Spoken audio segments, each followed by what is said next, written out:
درسقرآن.com آپ کے لیے پیش کرتا ہے تفسیر قرآن مولانا افضل شیخ پوری صاحب کی آواز میں۔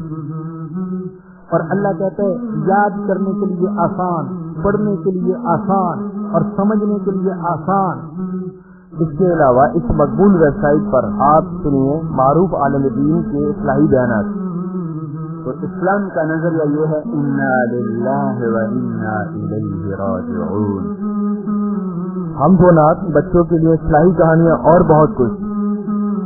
محمد کا روضہ قریب آ رہا ہے، بلندی سے اپنا نصیب آ رہا ہے۔ www.درسقرآن.com۔ الحمد للہ وحدہ والصلاة والسلام على من لا نبی بعدہ، اما بعد فاعوذ باللہ من الشیطان الرجیم، بسم اللہ الرحمن الرحیم۔ وَإِذْ قَالَ مُوسَى لِقَوْمِهِ يَا قَوْمِ اذْكُرُوا نِعْمَةَ اللَّهِ عَلَيْكُمْ إِذْ جَعَلَ فِيكُمْ أَنْبِيَاءَ وَجَعَلَكُمْ مُلُوكًا وَآتَاكُمْ مَا لَمْ يُؤْتِ أَحَدًا مِنَ الْعَالَمِينَ۔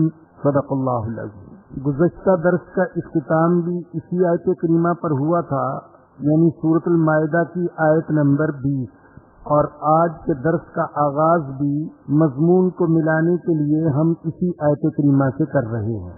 اللہ فرماتے ہیں کہ حضرت موسیٰ علیہ السلام نے اپنی قوم کو اللہ کی نعمتیں یاد کروائیں۔ یہاں 3 نعمتوں کا ذکر ہے۔ فرمایا یاد کرو جب موسیٰ نے اپنی قوم سے کہا اے میری قوم تم اپنے اوپر اللہ کے فضل و احسان کو یاد کرو۔ ان میں سے 3 احسانات کا یہاں پر ذکر ہے۔ اذ جعل فیکم انبیاء، تمہارے اندر اللہ نے نبی بھیجے، کثرت سے اللہ نے نبی اٹھائے تمہارے اندر۔ وجعلکم ملوکا، اور تمہیں بادشاہ بنایا، تمہیں خود مختار بنایا، آزاد بنایا۔ وآتاکم ما لم یؤت احدا من العالمین، اور تمہیں اللہ نے وہ کچھ دیا جو جہانوں میں سے کسی کو نہیں دیا۔ ان 3 نعمتوں کا ذکر کیا۔ بنی اسرائیل کے اندر انبیاء کرام علیہم السلام کثرت کے ساتھ آئے، ان میں سے بعض کو اللہ پاک نے بادشاہ بھی بنایا، اور آزادی اور خود مختاری تو سارے بنی اسرائیل کو عطا فرمائی، اور بہت سی ایسی نعمتیں ان کو عطا کی جو کسی اور کو اللہ نے عطا نہیں فرمائی۔ ان میں سے یہ نعمت بھی تھی کہ سمندر کو ان کے لیے پھاڑ کر اس میں سے راستے بنا دیے۔ یہ نعمت بھی تھی کہ اللہ نے ان پر بادلوں کا سایہ فرما دیا۔ یہ نعمت بھی تھی کہ آسمان سے ان کے لیے من و سلوہ کھانے کی شکل میں اتار دیا۔ یہ نعمت بھی تھی کہ ان کے لیے پتھر سے 12 چشمے جاری فرما دیے۔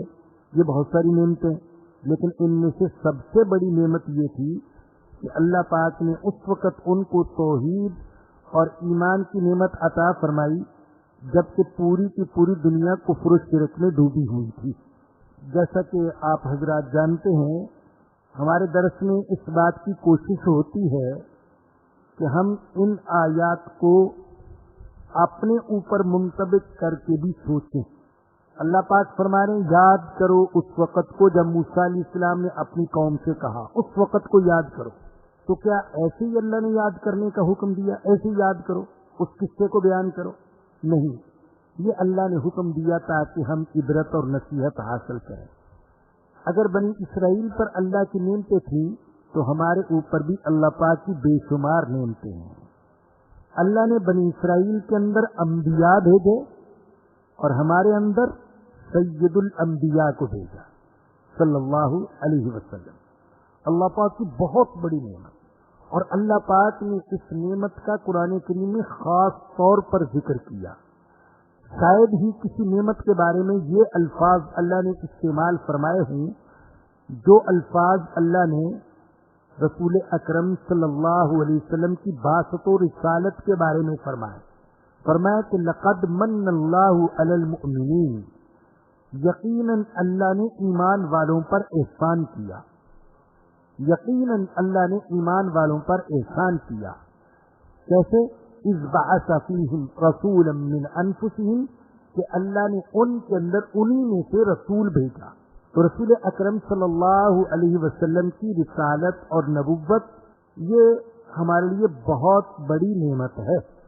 امام جعفر صادق رحمۃ اللہ علیہ اور دوسرے حضرات نے یہ فرمایا کہ اس امت پر اللہ کی جو دو بہت بڑی نعمت ہیں وہ ایک نعمت ہے قرآن اور دوسری نعمت ہے صاحب قرآن حضرت محمد الرسول اللہ صلی اللہ علیہ وسلم. یہ بہت بڑی نعمتیں ہیں. تو ہمارے اوپر بھی اللہ نے نعمت نازل فرمائی, ہمیں یہ نعمت عطا فرمائی. ان کے اندر انبیاء آئے اور ہمارے اندر سید الانبیاء صلی اللہ علیہ وسلم. اللہ نے فرمایا بنی اسرائیل سے کہ میں نے تمہیں آزاد بنایا, خود مختار بنایا, آزادی عطا کی. اللہ نے ہمیں بھی آزادی عطا فرمائی. بنی اسرائیل نے تو بدترین غلامی میں زندگی گزاری, بدترین غلامی. آپ جانتے ہیں مصری یعنی قبطی فرعونی ان کے بیٹوں کو ذبح کرتے تھے اور ان کی بیٹیوں کو زندہ رکھتے تھے اور ان سے گھٹیا قسم کے کام لیتے تھے. الحمدللہ ہمیں تو کبھی اس قسم کی غلامی کا سامنا نہیں کرنا پڑا. تو اللہ نے انہیں آزادی عطا فرمائی, اللہ پاک نے ہمیں بھی آزادی عطا فرمائی. اور اللہ پاک نے ان کو توحید اور ایمان کی نعمت عطا فرمائی تو اللہ پاک نے یہ نعمت ہم کو بھی عطا فرمائی. آگے فرمایا کہ حضرت موسیٰ علیہ السلام نے اپنی قوم سے کہا یا قوم ادخلوا الارض المقدسۃ التي كتب اللہ لکم, اے میری قوم اس ارض مقدس میں پاک سرزمین میں داخل ہو جاؤ جسے اللہ نے تمہارے لیے لکھ دیا ہے. یہ کون سی ارض مقدس تھی؟ شام اور فلسطین اور بیت المقدس بھی اس کا ایک حصہ. اللہ نے اسے تمہارے لیے لکھ دیا ہے. اس کا یہ مطلب نہیں ہے کہ ہمیشہ کے لیے تم ہی مالک ہوگے, بلکہ اس کا مطلب یہ تھا کہ تمہارے لیے وہاں رہنا اللہ نے مقدر فرما دیا ہے. اللہ نے طے فرما دیا کہ تم وہاں پر اس وقت رہو گے. بلا ترتدوا علی ادبارکم, اور تم پیچھے نہ پھرو, فتنقلبوا خاسرین, ورنہ تم خسارہ اٹھانے والے, نقصان اٹھانے والے ہو جاؤ گے. قالوا یا موسیٰ ان فیہا قوما جبارین, انہوں نے کہا اے موسیٰ اس ارض مقدس کے اندر تو بڑے زبردست لوگ رہتے ہیں. الحمدللہ اس ارض مقدس کے اندر بڑے زبردست لوگ رہتے ہیں. وَإِنَّا لَن نَّدْخُلَهَا حَتَّى يَخْرُجُوا مِنْهَا, اور ہم اس وقت تک اس ارض مقدس میں داخل نہیں ہوں گے جب تک کہ یہ لوگ وہاں سے نکل نہ جائیں. جو حضرات باہر بیٹھے تھے وہ اب اندر تشریف لے آئیں گے. وَإِنَّا لَن نَّدْخُلَهَا, اور ہم ارض مقدس میں اس وقت تک داخل نہیں ہوں گے جب تک کہ یہ لوگ وہاں سے نکل نہ جائیں. تفاسیر میں لکھا ہے کہ اس وقت ارض مقدس پر قوم عمالقہ کا غلبہ تھا, اور یہ بڑے ہیبت ناک قسم کے لوگ تھے, بڑے قد آور. حضرت موسیٰ علیہ السلام نے شام کے لیے روانہ ہوتے وقت راستے میں اریحہ شہر کے اندر قیام فرمایا اور اپنی قوم میں سے 12 سردار منتخب کیے کہ تم جاؤ اور اس قوم کے اندر کے حالات کا مشاہدہ کر کے آؤ. یہ ابھی شہر کے باہر ہی پہنچے تھے کہ قوم عمالقہ کے ایک شخص نے انہیں پکڑ لیا اور 12 کو پکڑ کر اپنے بادشاہ کے سامنے پیش کر دیا. بعض تفسیروں نے اس موقع پر بڑی عجیب و غریب قسم کی کہانیاں لکھی ہیں کہ یہ شخص جس نے ان 12 سرداروں کو گرفتار کیا اس کا نام تھا عوج بن عنق, اور اس کا قد کئی 100 فٹ لمبا تھا, بہت لمبے قد والا اور بہت موٹا. یہ اسرائیلی روایات کہلاتی ہیں. اسرائیلی روایات افسانوی قسم کی ہوتی ہیں بعض اوقات, تو پڑھنے والے کو ایک تجسس, ایک تحیر ان کے اندر محسوس ہوتا ہے. اور بعض لوگ ہوتے ہیں متجسس اور تحیر کو پسند کرتے ہیں, ایسی چیزوں کو پسند کرتے ہیں جس میں خلاف عقل, ماورائے عقل قصے اور کہانیاں بیان کی گئی ہیں. تو اس میں لکھا ہے بڑا لمبا شخص تھا اور اس کے سر پر ایک ٹوکرا تھا اور اس نے 12 کو پکڑا اور ٹوکرے کے اندر ڈال لیا. اب یہ گویا کہ مینار پاکستان سے بھی اونچے شخص کے ٹوکرے میں 12 کے 12 سردار بیٹھے ہوئے ہیں اور نیچے جھانکتے ہیں, چھلانگ لگاتے ہیں تو ہڈی پسلی ایک ہوتی ہے اور بیٹھے رہتے ہیں تو گرفتاری سے نہیں بچ سکتے. لیکن اب تو بھاگنے کا کوئی راستہ نہیں تھا. اس نے جا کر یہ ٹوکرا اتار کر بادشاہ کے سامنے پیش کر دیا تو یہ 12 کے 12 گرفتار ہو گئے. پھر اس نے ان کو رہا کر دیا اور کہا کہ جاؤ اپنی قوم کو بتاؤ کہ ہم کیسے قد آور, زبردست اور قد و قامت والے لوگ ہیں. یہ جب واپس آئے تو ان 12 میں سے 10 نے راز کھول دیا اور اس قوم کی طاقت کے بڑے قصے اور کہانیاں بیان کی, یہاں تک کہ پوری کی پوری قوم مرعوب ہو گئی اور انہوں نے ارض مقدس میں داخل ہونے سے انکار کر دیا. اللہ اسی کا ذکر فرما رہے ہیں, قالوا یا موسیٰ, کہنے لگے کہ اے موسیٰ اس ارض مقدس کے اندر بڑے زبردست لوگ رہتے ہیں اور ہم داخل نہیں ہوں گے جب تک کہ وہ وہاں سے نکل نہ جائیں. جب تک وہ نہ نکل جائیں ہم ارض مقدس میں نہیں جائیں گے. فَإِن يَخْرُجُوا مِنْهَا, اور اگر وہ وہاں سے نکل جائیں فَإِنَّا دَاخِلُونَ, تو پھر ہم داخل ہونے کے لیے تیار ہیں. اپنا ملک چھوڑ کر وہ چلے جائیں تو پھر ہم ارض مقدس میں داخل ہونے کے لیے تیار ہیں. قال الرجلان من الذين يخافون, 2 آدمیوں نے کہا, اور یہ 2 آدمی ان لوگوں میں سے تھے جو اللہ سے ڈرنے والے تھے. ان کے نام تھے حضرت یوشع بن نون اور کالب بن یوقنا. یہ اللہ سے ڈرنے والے تھے, اور جو اللہ سے ڈرتا ہو اس کے دل سے ہر طاقت کا ڈر نکل جاتا ہے. تو یہ نہیں گھبرائے عمالقہ کو دیکھ کر, ان کی قد و قامت کو دیکھ کر, ان کی طاقت کو دیکھ کر یہ گھبرائے نہیں. انہوں نے کہا جو اللہ سے ڈرنے والے تھے, انعم اللہ علیہما, اور اللہ نے انہیں اپنے فضل سے نوازا تھا, ادخلوا علیہم الباب, ان پر چڑھائی کرتے ہوئے دروازے میں گھس جاؤ. جیسے اللہ کے نبی فرما رہے ہیں ویسے ہی کرو اور ارض مقدس کے دروازے میں داخل ہو جاؤ. فَإِذَا دَخَلْتُمُوهُ, جب تم داخل ہو جاؤ گے, فَإِنَّكُمْ غَالِبُونَ, تو تم ہی غالب ہوگے. یہ کیوں کہا انہوں نے؟ یا تو اس لیے کہ انہیں اللہ کے نبی کے وعدے کی سچائی پر یقین تھا کہ جب اللہ کے نبی فرما رہے ہیں کہ ارض مقدس ہمارے لیے ہے تو اللہ اس کا فتح کرنا ہمارے لیے آسان کر دے گا. اور یا پھر اس لیے کہا کہ وہ دیکھ چکے تھے کہ عمالقہ اگرچہ بڑے قد آور ہیں لیکن جرت اور شجاعت سے خالی لوگ ہیں. تو انہوں نے کہا کہ ایمان والے ہو تم تو اللہ پر توکل کرتے ہوئے ایک دفعہ اندر چلے جاؤ, دروازے میں گھس جاؤ, تو اللہ تمہیں غلبہ عطا کر دے گا.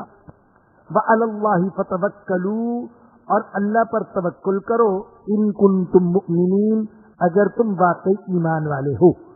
جو ایمان والا ہے اسے اللہ پر توکل کرنا چاہیے. اب دیکھا آپ نے, توکل کا مفہوم یہ نہیں ہے کہ تم یہیں بیٹھ کر دعائیں کرو. وہاں بیٹھ کر تو وہ دعائیں کرنے کے لیے تیار تھے لیکن آگے بڑھنے کے لیے تیار نہیں تھے. توکل کا مفہوم یہ نہیں ہے کہ کچھ نہ کیا جائے, اسباب کو اختیار نہ کیا جائے اور صرف خالی دعائیں کرتے ہوئے سمجھا جائے کہ دشمن اپنی موت آپ ہی مر جائے گا. توکل یہ نہیں ہے.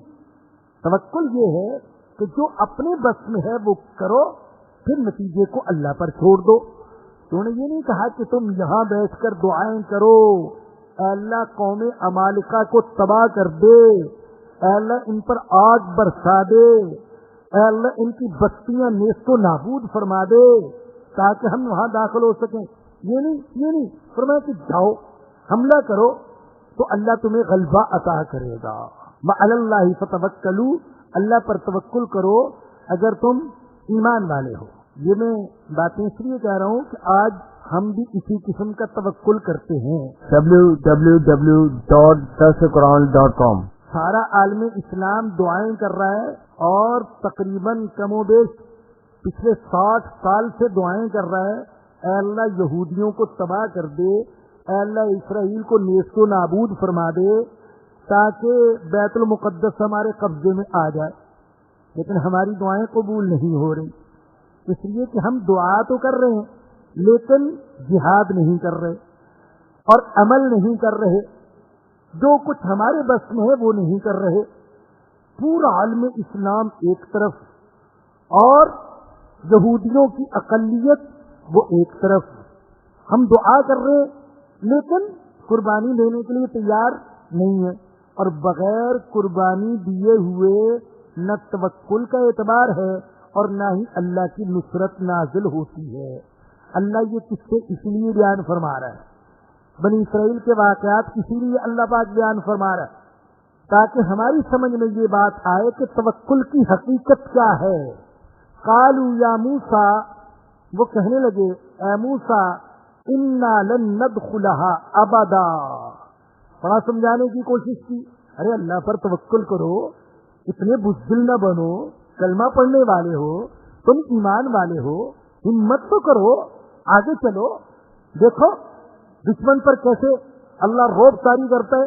بڑا سمجھا، ساری تقریر سنی، پھر وہی بات کہہ دی لن ندخلها ابدا ما داموا فیہا، جب تک یہ لوگ ارض مقدس میں ہیں ہم ہر جز کبھی بھی اس سرزمین میں داخل نہیں ہوں گے، ہم نہیں جائیں گے. فاذهب انت وربک، تم اور تمہارا رب جاؤ، فقاتلا، دونوں جا کر لڑو، انا ہاہنا قاعدون، ہم تو یہاں بیٹھے ہوئے. یاد رکھیے جب ہم یہ دعائیں کرتے ہیں نا اے اللہ یہودیوں کو تباہ کر دے، تو اس وقت بھی ہمارا مفہوم، ہمارے پیش نظر یہی ہوتا ہے اے اللہ تو لڑ جا کے، ہم تو یہاں بیٹھے ہوئے ہیں، ہمارے پاس تو وقت نہیں ہے، عیاشیوں سے فرصت نہیں ہے، ہمارے پاس تو بہت سے دھندے ہیں، بڑے کاروبار ہیں، ہم تو نہیں جا سکتے، ہمیں جان پیاری، اولاد پیاری، بیوی پیاری، گھر پیارا، ہم تو نہیں جا سکتے، اے اللہ تو جا. یہ دعا کا کیا مفہوم ہے؟ اے اللہ ان کو تباہ کر دے، اے اللہ تو لڑ، ہم نہیں لڑیں گے. یہی بات انہوں نے کہی تھی. فاذهب انت وربک، تم اور تمہارا رب جاؤ، فقاتلا، جا کے لڑو، انا ہاہنا قاعدون، ہم تو یہاں بیٹھے ہوئے ہیں. یہاں میں مناسب سمجھتا ہوں کہ بنی اسرائیل اور صحابہ کرام رضی اللہ عنہم کے کردار کا موازنہ آپ کے سامنے پیش کروں. ہمارے آقا صلی اللہ علیہ وسلم 2 ہجری میں مدینہ منورہ سے روانہ ہوئے ابو سفیان کے تجارتی قافلے کا تعاقب کرنے کے لیے. ابو سفیان کا قافلہ تجارتی قافلہ تھا، زیادہ سے زیادہ اس میں 60-70 افراد تھے. ابو سفیان کو مسلمانوں کے نکلنے کی اور تعاقب کرنے کی اطلاع مل گئی. اس نے 2 کام کیے، ایک تو راستہ بدل دیا، سمندر کے کنارے کنارے ہوتا ہوا بچ کر نکل گیا. دوسرا کام یہ کیا کہ اس نے مکہ المکرمہ میں اطلاع بھیج دی بڑے خوفناک طریقے سے کہ تجارتی قافلہ خطرے میں ہے، مسلمان اس پر حملہ آور ہوا چاہتے ہیں، تم میری مدد کے لیے پہنچو. جس شخص کو اس نے بھیجا زمزم کر کے اس کا نام تفسیروں میں آتا ہے، وہ مکہ المکرمہ میں اس طریقے سے داخل ہوا کہ اونٹنی کے اوپر کجاوے کو الٹا کر کے رکھ دیا، اس کے ناک کان کاٹ دیے، اپنے کپڑے پھاڑ دیے، ننگا ہو کے بیٹھا، الٹا کجاوا کر کے اونٹنی کو زخمی کر کے اور کپڑا ہلاتے ہوئے.